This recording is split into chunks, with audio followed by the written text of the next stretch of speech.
खुलते ही तेरा जलवा नजर आने लगा।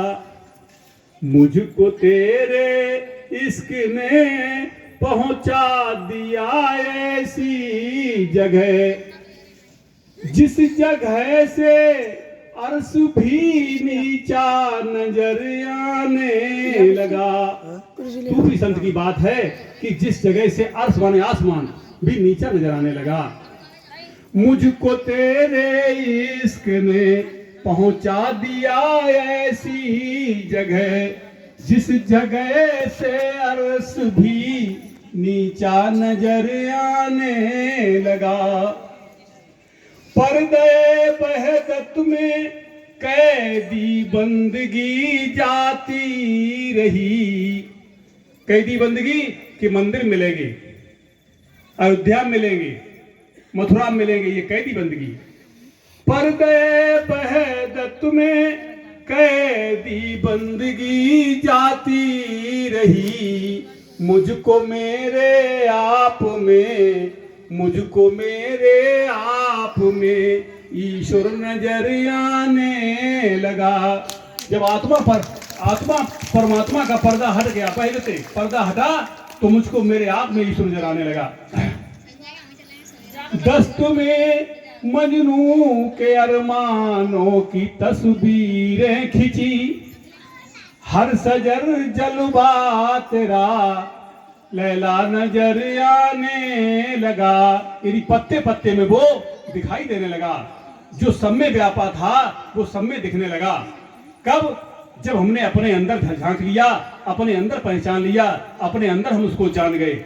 जब तक हमने अपने अंदर नहीं जान पाया तब तक वास्तव में बाहर की जितनी बात की जाती है केवल एक कल्पना, और उसमें कल्पना में कभी भी स्थायी संतोष नहीं होता। क्योंकि स्थायी संतोष कब होगा? जब हम अपने अंदर झांकेंगे, अपने अंदर देखेंगे।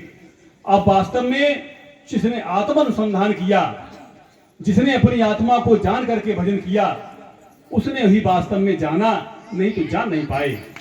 महिमा जासु जान गणराऊ, प्रथम पूजियत नाम प्रभाव। सभी एक बार देवताओं ने कहा, शंकर जी के समय की बात है, शंकर जी के सभा में सभी बैठे, सबने कहा साहब कौन जो है सबसे बड़ा है, देवताओं में कौन बड़ा है? सभी देवगण थे। तब ये कहा कि जो ब्रह्मांड के पहले चक्कर काट के आ जाए वही सबसे बड़ा है। सभी देवता अपनी अपनी सवारी लेके चक्कर काटने लगे कि हम जल्दी चक्कर काट के आ जाएं तो हम सबसे पहले हमारा नाम होगा कि हम सबसे बड़े। लेकिन गणेश जी कहीं नहीं गए। गणेश जी ने वहीं पर बैठे, जैसे ही ध्यान किया तो पूरा ब्रह्मांड सामने है उनके, और कहीं गए नहीं, वहीं बैठे रहे। और जब फैसला हुआ तब क्या हुआ? महिमा जासु जान गणराऊ की गणेश जी जिसकी महिमा को जानते थे, किसकी? नाम की। जिस नाम की महिमा को गणेश जी जानते थे, इस कारण से प्रथम पूजियत नाम प्रभाव। पहले इसलिए नाम के प्रभाव से पहले पूजनीय हुए, क्योंकि उन सबके बीच में आत्मज्ञान गणेश जी को था। बताने के लिए ये कह दिया गया कि उनने माता पिता के चक्कर काट लिए। उन्होंने कहा ठीक, ये कहने वाली बातें अलग है, लेकिन जो नाम की महिमा है इस संसार में, केवल महिमा है तो नाम की। और उसी नाम के लिए कहा है कि चारा पील पिपील के जो पहुंचावत रोज, दूल्हन ऐसे नाम की कीनी चाहिए खोज। राम न कह सके नाम गुन गाई। गोस्वामी कहते राम न कह सके नाम गुन गाई। राम एक तापस्त्री तारी, नाम अनेकन कुम सुधारी। तो जो नाम है, नामी नाम कबहू दो नाई, ग्रंथन खोल धरी। नामी परमात्मा और नाम हमारे आपके अंदर, सबके अंदर विराजमान है। इस नाम को जानना है। जो इस नाम को जानते हैं वो वास्तव में इस राज को जान जाते हैं, राजदार हो जाते हैं। नाम है क्या? नाम की परिभाषा क्या है? जिस प्रकार से एक गेहूं होता है, गेहूं के बाद आटा बनता है, आटा के बाद मैदा बनता है, मैदा के बाद सत बनता है, उसी प्रकार से जो इस शरीर में ताकत है, जो इस शरीर में बल है, जो शरीर में प्राण है, वो जब स्थूल है तो गेहूं के रूप में है, और जैसे ही उसको गुरनामनी विद्या मिलती, आगे बढ़ता है, तब वो हो जाता है आटा के रूप में, और आगे बढ़ा मैदा के रूप में हुआ, उसके आगे बढ़ता है तो सत रूप से होता है, यानी सूक्ष्म से भी सूक्ष्म, निर्विकार। तब कहा है नामी नाम कहूं दो नाई ग्रंथन खोल दरी, क्योंकि नाम की महिमा जो कही जाती है, नाम वास्तव में शुद्ध रूप से आत्मा है, निर्विकार, जहां पर कोई विकार नहीं है। जब तक विकार है तब तक नाम नहीं है, तब तक आत्मज्ञान नहीं है, क्योंकि ये 5 विषय ऐसे हैं, काम क्रोध लोभ मोह अहंकार, सतोगुण रजोगुण तमोगुण, इस अष्टधा प्रकृति में सभी जीव फंसे हुए हैं, और अष्टधा प्रकृति में फंस करके वो इन 5 विषयों में ही रमण करते हैं, और कहते क्या है, भैया जो परमात्मा करता है वो ही करते, हम तो कुछ करते ही नहीं। बड़े बड़े होशियार बुद्धिमान लोग कह देते, भैया ईश्वर करता वही करता, मैं नहीं कुछ करता हूं। वास्तव में परमात्मा परम करता, कुछ नहीं करता। करने वाले कौन है? जो हमारे साथ ये 5 विषय लगे, 5 चोर लगे, इन्हीं के बसीभूत होकर के हम करे मोह बस नर गनाना स्वार्थ रत परलोक नशाना, इन 5 विषयों के बसीभूत होकर के ही जीव तरह तरह के कर्म करते हैं और उन कर्मों का फल भोगते हैं। संतों के सानिध्य से क्या होता है, इन 5 विषयों पे चोट पहुंचती है। एक MBBS डॉक्टर थे, मेरठ की बात है, सत्संग हमसे उनका हुआ, तो उन्होंने कहा कि मैंने जो पढ़ाई पढ़ी है कि हम जितनी मर्ज हैं शरीर की, सारी मर्जें दूर कर सकते हैं। तो हमने कहा सब मर्जें दूर कर सकते हैं आप, लेकिन जो 5 विकार हैं, काम क्रोध लोभ मोह अहंकार, ये विकार आप दूर नहीं कर सकते। बोले सही बात है। ये विद्या वास्तव में संतों से ही मिलती, और जब हमारा उनका सत्संग हुआ तो उन्होंने कहा महाराज हमें बताइए इस विद्या को। तो प्रेमी सज्जनों, समझदार आदमी फैसला लेता है, क्योंकि ये 5 विषय ऐसे हैं जो वास्तव में संतों के सानिध्य से मिलते हैं, और संतों के जिन्होंने सानिध्य किया उनके विकार दूर हुए। भाई इसीलिए कहा जाता है धन है सत्पुरुषों का संग, संतों के साथ से ही सब कुछ बदलता है, जीवन बदल जाता है, पवित्रता आ जाती है। पवित्रता क्या है? जिसके पास ये 5 विकार नहीं होते हैं, वास्तव में वही पवित्र है, उसी को दंडवत की जाती है, उसी को प्रणाम किया जाता है। और जिसके पास विकारों की गठरी बंधी है वो कभी पूजनी नहीं होता, और अगर ऐसा पुरुष अपने को पूजनी बनाता है तो वो स्वयं उसका जिम्मेदार होता है। इसलिए संत की महिमा संतों ने गाई है, संतों ने जिन्होंने तन बदन रखा नहीं। नंगली भगवान स्वामी स्वरूपानंद जी की जीवनी देखिए आप, उनके जीवन काल में उन्होंने कितना कष्ट उठाया, कितनी कठोर साधनाएं की। आज हम उनका नाम लेते क्यों? कि उन्होंने किया जो महापुरुष करके निकल गए। उन महापुरुषों की इसलिए याद की जाती है कि जो हमें प्रेरणा मिलती है। दयाल स्वामी परमहंस जी गंगा जी के किनारे भ्रमण करते करते जाने क्या क्या कहां तक कितनी कितनी कठिनाइयां जीवन में व्यतीत की, क्योंकि इन महापुरुषों की अगर जीवनी आप देखें तब आप पाएंगे कि ऐसी स्थितियां जिन्होंने गुजरे और तब वो चले। और हमें आपको महापुरुषों की कृपा से जो सहज मिल गया है, उसका हम केवल उनके वचन का पालन करके अगर उस पर चल जाएं तो वास्तव में हमारा कल्याण हो जाए।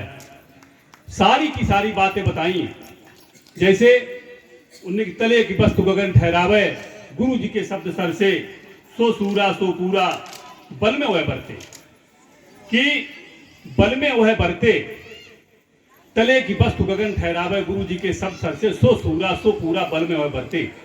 ये एक अलौकिक विद्या है। इस विद्या का जिसने वास्तव में, और ये दूर की नहीं बाहर की नहीं, अपने दरबार की विद्या है, इसका जो अनुसंधान करेगा पूरे तरीके से वो वास्तव में स्वरूप स्थिति पा लेगा, इसी जन्म में पा लेगा। क्योंकि आज हम देखते हैं कि इस दरबार, अपने ही दरबार में जो थोड़ी मिलावटें चलने लगती हैं, वो थोड़ी साधना में अनुकूल नहीं होती, प्रतिकूल हो जाती है। क्योंकि जो संत मत है, अद्वैत मत है, अद्वैत मत में साधना की बात की जाती है कि हम करें और उसके साथ आपको करने की बात बताएं और आगे चलें। जो परमहंस स्वामी जी ने ये कहा है कि तले, ये एक इरशाद उन्होंने कहा है कि रूह का मुकाम आंखों पर है, जब रूह आंखों पर होती है तो संसार के काम होते हैं, और जब ये रूह, इसलिए रूह को आंखों के ऊपर ले जाएं, चलाएं और चढ़ाएं। जिस कदर चढ़ाई होती जाएगी कर्म थकता जाएगा, निष्कर्मता आती जाएगी। निष्कर्मता कब आएगी? वास्तव में जब हमारी शक्ति जो अधोमगामिनी है, जब ये ऊर्ध्वगमन करेगी, ऊर्ध्वगमन करेगी, और जो गीता का सिद्धांत कहता है प्राण को मस्तक में अच्छी प्रकार स्थिर स्थापन करें। यही बात इस आरती में कहते हैं दयाल स्वामी जी कि साहिब चंद जी ने जो कही है, तले की वस्तु गगन ठहरावे गुरु जी के सब सर से, सो सूरा सो पूरा बल में वह बढ़ते। जो आज वहां पर पहुंचेगा, इसी बात को मीरा जी कहती हैं कि गगन मंडल में सेज पिया की किस्मत मिलना हो, गगन मंडल में सेज पिया की किस्मत मिलना हो। इसी के लिए कबीरदास जी ने कहा कि जाप मरे अजपा मरे अनदऊ मर जाए, सुरत सवानी शब्द में ताय काल नहीं खाए। जो सूरदास जी हैं, सूरदास जी कहते मन वाणी से अगम अगोचर जो ध्यावे सो पावे। तुलसीदास जी कहते मन समेत जय जान न बानी, तरक न सके सकल अनुमानी, महिमा निगम ने तस्काई जो त्योंकाल एक रसराई। जितने महापुरुष हुए सबने संकेत क्या दिए? ऊपर जाने के लिए, अपने निज घर में पहुंचने के लिए, निज घर में पहुंचने की जो विद्या मिली है, उस विद्या से एकाग्रता हासिल करें। जितने हम आप एकाग्र होते जाते हैं, साधना में जितने रमते चले जाते हैं, उतने ही उसको पाते हैं, क्योंकि ये सबके लिए है। इसमें ये नहीं कि हमने पा लिया दूसरा नहीं पा सकता, ऐसा नहीं। जो चलेगा वो पहुंचेगा। जे पहुंचे ते पूछिए तिनकी एक बात और बीच के 12 बात। वास्तव में जो महापुरुष पहुंच गए, उन्होंने कभी तर्क कुतर्क नहीं किए, उन्होंने सत्य को स्वीकार किया, उन्होंने सत्य को स्वीकार किया और कहा वास्तव में ये सत्य बात है। लेकिन जो उस जगह नहीं पहुंचे, वो क्या है, अपने अपने मतिष्ठ कर चलने लगे, उसकी भी कोई बात नहीं, क्योंकि संत संत सबई भले, अपनी अपनी ठौर, शब्द विवेकी पारखी के माथे के मोह। जो शब्द विवेकी हैं, वास्तव में जो जिन्होंने आत्म अनुसंधान किया है, क्योंकि ये करने का विषय है, जो निरंतर भजन करते हैं, वास्तव में वही इसको पाते हैं। एक छोटा सा भजन कहा है उन्होंने कबीरदास जी ने कि संतों सोई सतगुरु मोई भावे, जो आवागमन मिटावे। डोलत डिगे न बोलत बिसरे, अस उपदेश दड़ावे। डोलत डिगे न बोलत बिसरे, अस उपदेश दड़ावे। बिन श्रम हठ क्रिया के सहज समाधि लगावे। कर्म करे भौ रहे अकर्मी, ऐसी युक्त दिलावे। जोग में भोग सिखावे, संतों सो सतगुरु मोहि भावे। जो आवागमन नसावे। द्वार निरोध द्वार न रोके, पवन न रोके, नयन हृदय उलझावे। यह मन जहां जाए ता निर्भय, समता सो ठहरावे। यह मन जहां जाए ता निर्भय, समता सो ठहरावे। गगन मंडल में जाप जपे और गगन मंडल की बात उन्होंने कही है कि गगन मंडल में आसन अचल जमावे। गगन मंडल में आसन अचल जमावे, तो अचल आसन की बात कबीरदास जी भी कहते हैं, गीता में भगवान कृष्ण भी कहते हैं। सभी महापुरुषों ने जो बात कही है, किस बात को कहा? आसन अचल जमावे, कि हम किसी तरीके से जो हमें उपाय मिला है उसके द्वारा हम अपने प्राण को ऊपर पहुंचाएं। क्योंकि जहां से हम उतर के आए थे, अगर हम वहां पर ही अपने को पहुंचा लेंगे तो वास्तव में हमारा समाधान हो जाएगा। और नहीं तो क्या होता है कि ये शक्ति हमारी जो है, नाभि इसका ज्यादा मुकाम होता है, और जब नाभि मुकाम होता है तो ये अष्टधा प्रकृति में फंसी रहती है। अष्टधा प्रकृति में जब ये फंसी रहती है तो इसके विकार कभी दूर नहीं होते हैं। और इसीलिए जो भागवत महापुराण का जो सारांश है, इसको सुखदेव जी ने कहा कि नाम उठा के नाभ सो, गगन माई ले जाए, तहां नित्य प्रकाश है। सुखदेव दिया बताए कि ले जाना कहां से है? नाभि से। यहां से उठा करके ऊपर ले जाओ। इसी की विद्या है, इसी का सत्संग चल रहा है। हमारा समय समाप्त होने जा रहा है। प्रेमी सज्जनों, समय की मर्यादा सबके लिए आवश्यक होती है, क्योंकि यहाँ पर जब एक नारा लगता है सच्चे दरबार कीजिए, तो सच्चा दरबार है, यहाँ पर झूठ नहीं चलता है। जितनी बात कही जाए उतनी सही कही जाए। बोले सद्गुरु भगवान की जय हो, जय हो। अति सुंदर व्याख्यान।